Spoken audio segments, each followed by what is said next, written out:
Hi everyone. सो देखते हैं एक बहुत इंटरेस्टिंग प्रॉब्लम। सो प्रॉब्लम इस तरीके से है कि we need to find the floor element. ठीक है, बहुत इंपॉर्टेंट प्रॉब्लम है।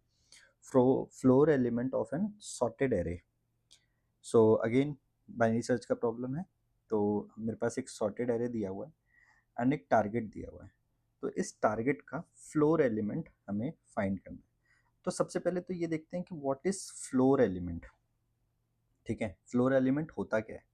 तो देखो, फ्लोर एलिमेंट का ना सिंपल सा मतलब है the biggest number in the list that is less than और इक्वल टू टारगेट।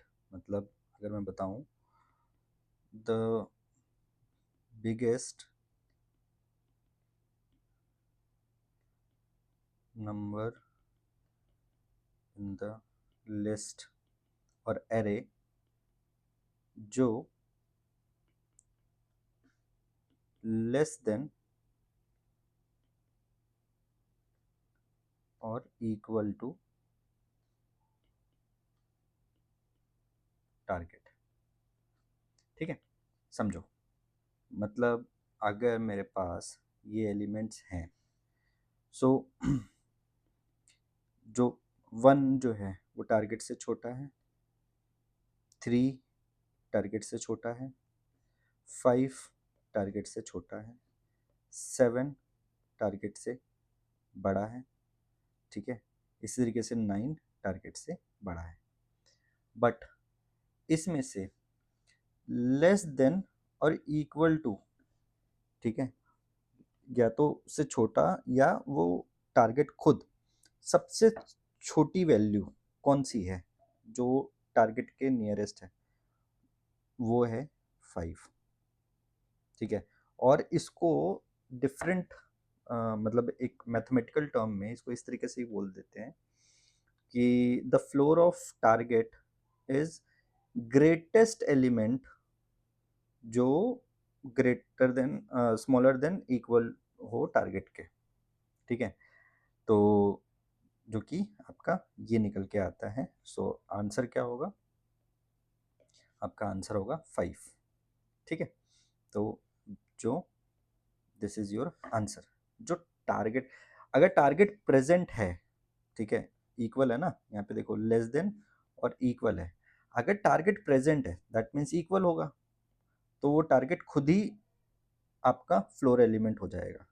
बट अगर टारगेट प्रेजेंट नहीं है, इक्वल नहीं है, टारगेट नहीं मिलता है, तो जो सबसे टारगेट के जस्ट पहले वाली जो वैल्यू है, और you can say greatest value जो टारगेट से छोटी हो, ठीक है, वो आपका कहलाएगा फ्लोर एलिमेंट।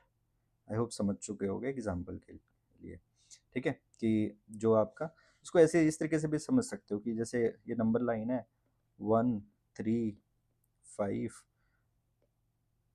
7 9, 6 कहीं यहाँ पे लाई कर रहा है। ठीक है, तो मैथ में आपने पढ़ा होगा फ्लोर फंक्शन और सील फंक्शन। तो फ्लोर फंक्शन मतलब या तो अगर ये एलिमेंट खुद प्रेजेंट है तो वो हुआ, नहीं तो इससे छोटा वाला एलिमेंट दैट इज। ठीक है, तो सिंपल ये है। तो अगर आप देखो तो क्या मैंने बताया, अगर इसको समराइज करूं, ठीक है, तो फर्स्ट पॉइंट तो ये है कि जो फ्लोर है, फ्लोर ऑफ टारगेट इज, मतलब वो किसके बराबर होगा, बिगेस्ट नंबर जो टारगेट से छोटा हो या इक्वल हो, और इन अनदर टर्म टारगेट से छोटी वैल्यू या इक्वल वैल्यू। ठीक है, अगर इधर की तरफ से देखोगे तो ग्रेटेस्ट वैल्यू जो टारगेट से छोटी हो, इधर की तरफ से देखोगे तो स्मॉलेस्ट वैल्यू जो टारगेट से छोटी हो। ठीक है, तो कंफ्यूज नहीं होना। या फिर अगर टारगेट एग्जिस्ट करता है, ठीक है, तो क्या है, इफ target exist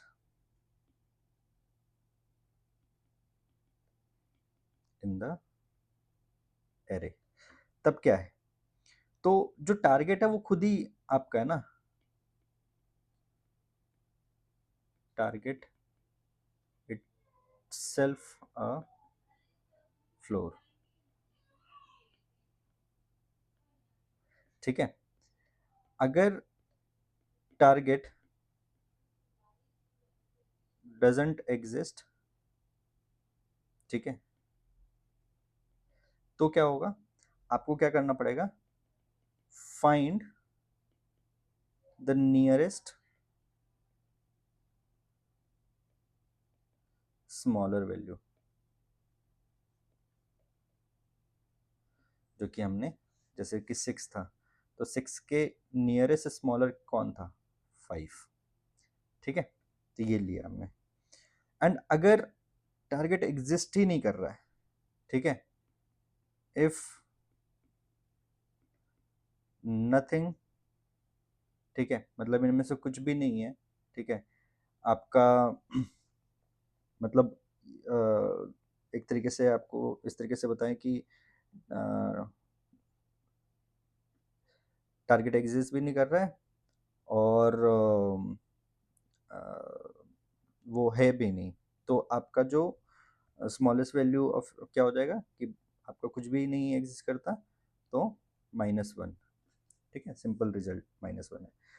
तो इसका अगर कोड देखें तो सिंपल कोड है इसका भी। आई थिंक कोड आप लिख सकते हो। तो लेफ्ट राइट हमने ले लिया 0 एंड लेंथ ऑफ एरे, ठीक है। एक वेरिएबल ले लेते हैं, क्योंकि अगेन इसमें वही कहानी आ जाता है कि जो भी हमने कॉन्सेप्ट पढ़ा था कि लेफ़्ट साइड हमें सर्च करना है कि राइट साइड सर्च करना है सिंपली। तो अब इसका क्या रहेगा कि अगर हमें टारगेट मिला, ठीक है, अगर हमें टारगेट मिला तो वही आंसर हो जाएगा, ठीक है, अगर टारगेट मिला तो यही आंसर हो जाएगा। अगर टारगेट नहीं मिला तो हमें लेफ़्ट साइड ढूंढना है ना। अगर टारगेट नहीं मिला और फिर देखना पड़ेगा कि क्या टारगेट छोटा है, ठीक है, कि बड़ा है। अगर टारगेट बड़ा है, ठीक है, और एग्जिस्ट भी नहीं करता लेकिन वैल्यू उसकी बड़ी है, तो हमें लेफ्ट साइड में ढूंढनी है। जैसे यहाँ पे 6 एग्जिस्ट नहीं करता इस एरे में, बट जो 6 है वो बड़ी है आपके वैल्यू से, तो हमें लेफ्ट साइड में ढूंढना है सबसे स्मॉलर एलिमेंट, ठीक है। तो कोड देखते हैं इसका।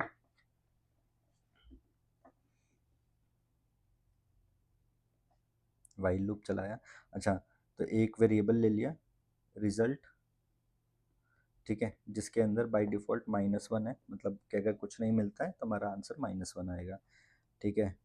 While loop left is smaller than right, ठीक है, मिड निकाला, मिड आपका, एंड नाउ पहला फर्स्ट कंडीशन कि एरे ऑफ मिड क्या टारगेट के इक्वल है। अगर टारगेट के इक्वल है तो रिटर्न कर दो, मिल गया आपका फ्लोर एलिमेंट, ठीक है, मिल गया आपका फ्लोर एलिमेंट, तो this is your answer found. अगर लेकिन लेट सपोज कि अगर ये इसके इक्वल नहीं है, मतलब अभी ये नहीं है, तो हमें किधर की तरफ देखना है? हमें ये चेक करना है कि क्या array of mid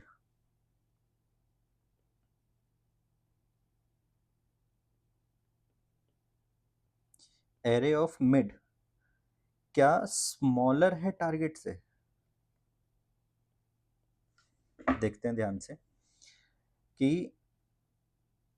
let suppose ये है आपका, जो टारगेट था 6 था, ठीक है, और एरे ऑफ मिड जो है आपका, array of mid, let suppose mid element निकल के आया हमारा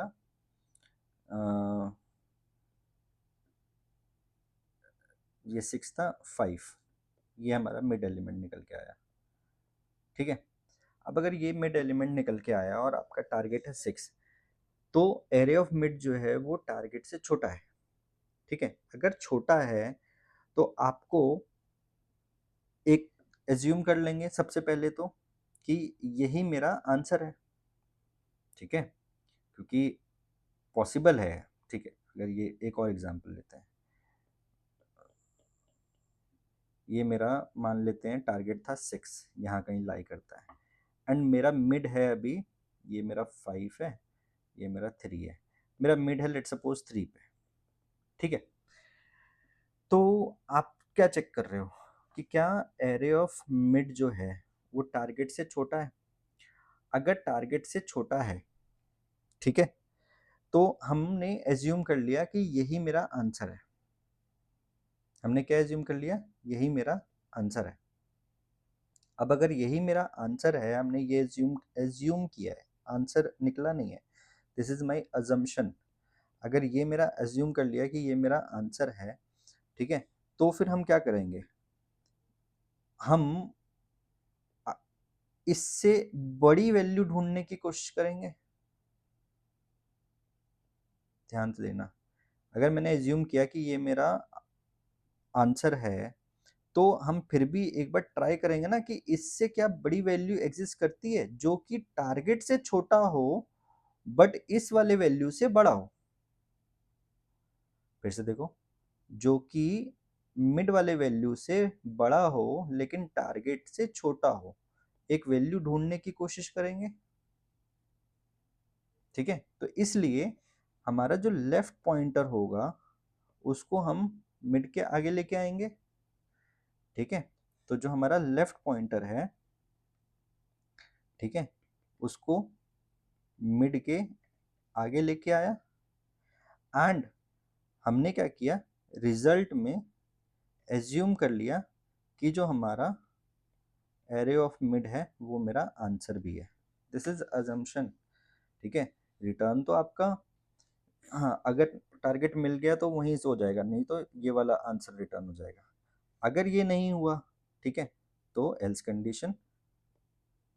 ठीक है, एल्स कंडीशन में आपका, नहीं तो राइट पॉइंटर को आप शिफ्ट करोगे मिड -1 में, and at the end return कर दोगे आप किसको?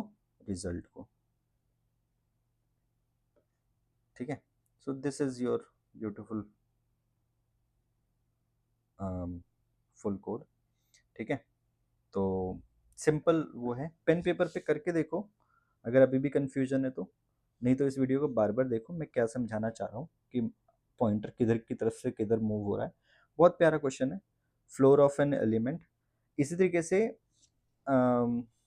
जो नेक्स्ट प्रॉब्लम है वो आप लोग खुद सॉल्व करोगे, which is ceiling of an element.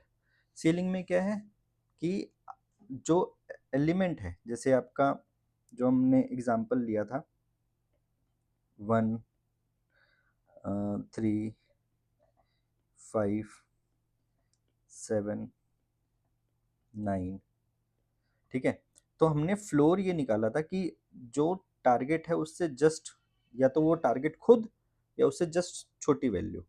Ceiling क्या है? सीलिंग वो टारगेट या तो खुद या उससे जस्ट बड़ी वैल्यू। सिंपल ना, जो हमने 11th-12th में फ्लोर सीलिंग पढ़ा है कि जैसे कोई भी नंबर है, अब मेरा यहाँ पे है 2.5, तो अगर मुझे फ्लोर वैल्यू निकालना है 2.5 का, ठीक है, तो अगर इंटीजर लाइन है तो ऑब्वियसली 2 प्रेजेंट होगा, 2.5 प्रेजेंट नहीं होगा, तो फ्लोर वैल्यू ही होगी। अगर मुझे सीलिंग वैल्यू निकालना है 2.5 का, तो वो क्या हो गया? 3, जो कि इससे जस्ट पहले वैल्यू फ्लोर की और इससे जस्ट बाद की वैल्यू सीलिंग की। ठीक है, अगर ये खुद लेट सपोज अगर 3 होता, तो 3 का फ्लोर 3 होता है और 3 का सीलिंग 3 होता है। ठीक है, तो आपने क्या देखा कि अगर एलिमेंट एग्जिस्ट करता है तो वो खुद ही फ्लोर है, खुद ही सीलिंग है। अगर एलिमेंट एग्जिस्ट नहीं करता है तो वो उससे जस्ट नियरेस्ट वैल्यू जो भी होगी फ्लोर सीलिंग का, तो वो उसका आंसर कहलाएगा। ओके, तो आई थिंक सीलिंग के लिए आप लोग खुद सॉल्व करिएगा। Thank you.